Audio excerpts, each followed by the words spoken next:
Be honest.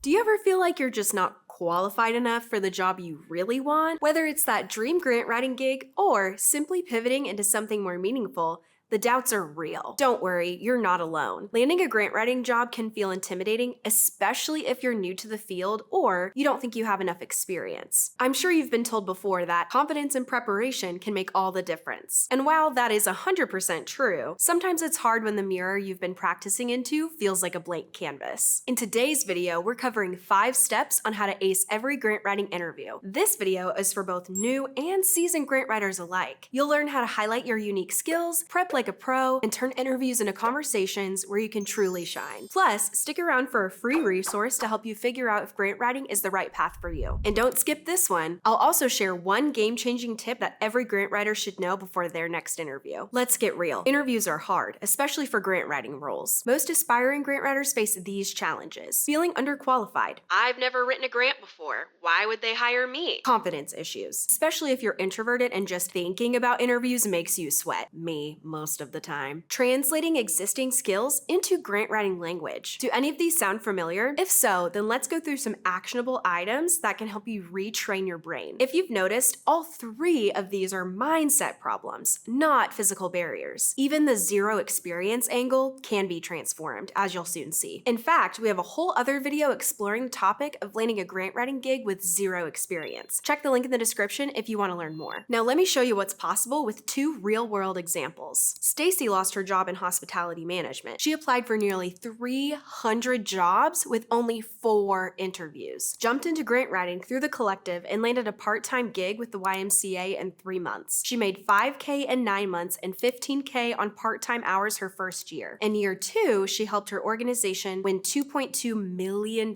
in funding and made $22K on part-time hours. Julia also had an inspiring journey. After feeling burnt out in journalism, she freelanced to explore if grant writing was a good fit. Using her portfolio experience, she landed an incredible role spearheading the grants department for the Snohomish Health District, despite initially feeling underqualified. Meredith, one of our expert coaches, was Julia's reference. And as a fun fact, every person Meredith has ever been a reference for has landed the job. Both Stacy and Julia pivoted from dead ends into grant writing from seemingly unrelated jobs. They leaned into new opportunities, trusted their growth, and now they're both crushing it. And you can too once you invest in your skills and community to level up. Now let's get into 5 steps to help you conquer those butterflies. Understand the client. Before focusing on presenting yourself as an expert, start by deeply understanding the nonprofit or client's needs. It's important to understand what I'm saying here. You need to hone your skills simply to have a deep conversation. No business side at all, at least at first. Start with thoughtful questions that let you get inside their world. What's the toughest part of running your programs right now? What are your biggest hangups in running the organization? What keeps you up at night when it comes to achieving your goals? Here's what I really want you to understand. You're not trying to sell them anything yet. You're building trust. You wouldn't blurt out, "I'm an amazing grant writer, pick me," 5 minutes in, right? Focus on connection first. This step really helps them feel seen, which is critical in deciding if you are a good fit. Paint the vision. Now that you've uncovered their challenges, it's time to ask about the dream. And by dream, I mean the big, scary, audacious goals that the organization director thinks are impossible. If that sounds scary, just work in a question like, if funding weren't an issue, what would your dream project look like? After all, they're sitting across from you, and you've got the skills to make that dream become a reality. Active listening is important during this step, but if their eyes light up about something, lean in with something like, what would it mean for your community to see that project come to life? Stretch the gap. Here's where the magic happens. Once you've connected their challenges and dreams, show them the gap in between. Keep in mind though, it's not about being dramatic. No, you're doomed without me declarations. Instead, say something like, it sounds like you're doing amazing work, but with more funding, you could take it to the next level. What's your current approach to finding that funding? This step isn't just about pointing out what's missing, it's about making them feel like the gap is bridgeable, and you're the person who can help them build that bridge. Plus, doesn't approach to finding that funding sound a lot like, I'm about to talk about a funding strategy, which leads us right into, ask for an invitation to help. Now,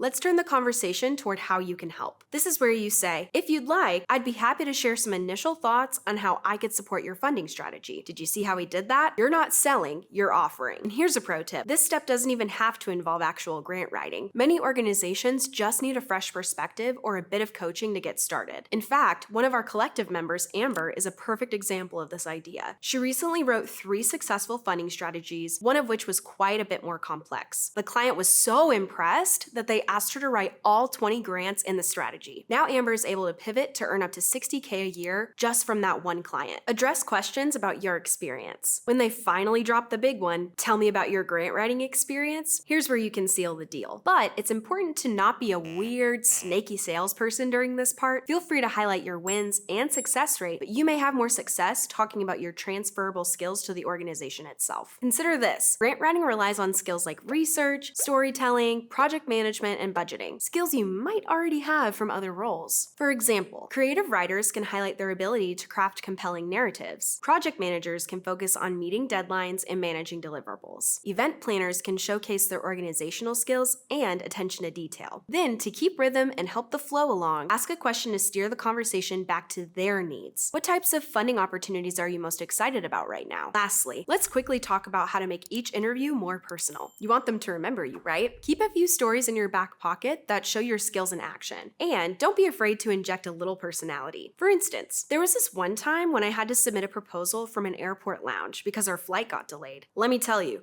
turning public airport Wi-Fi into a win was a whole adventure. Or, one of my proudest moments was when I helped a tiny local nonprofit win a $10,000 grant. Before they took a chance on me, they were considering shutting down for good. Stories are memorable and make your interview stand out. Not to mention, you get to add a little personal flair. Finally, to wrap it all up, here's that tip I promised earlier. When you're asked a question like, why should we hire you? Or, what makes you a good grant writer? Use this framework. Start with a strength. I excel at organizing complex projects. Connect it to grant writing. This is crucial when managing grant applications with multiple deadlines. Add a specific example. For instance, I recently coordinated a fundraising event that raised over $50,000. This structure keeps your answers clear, concise, and impactful. All right, let's recap. I know we just covered a lot, but here's the Spark Notes version for you to keep in your head. Step 1, understand the client. Step 2, paint the vision. Step 3, stretch the gap. Step 4, offer your perspective. And step 5, show your strengths. The key takeaway? Confidence and preparation can transform how you show up in interviews and open the door to your dream role. Don't forget to check out the free quiz linked below to see if grant writing is right for you.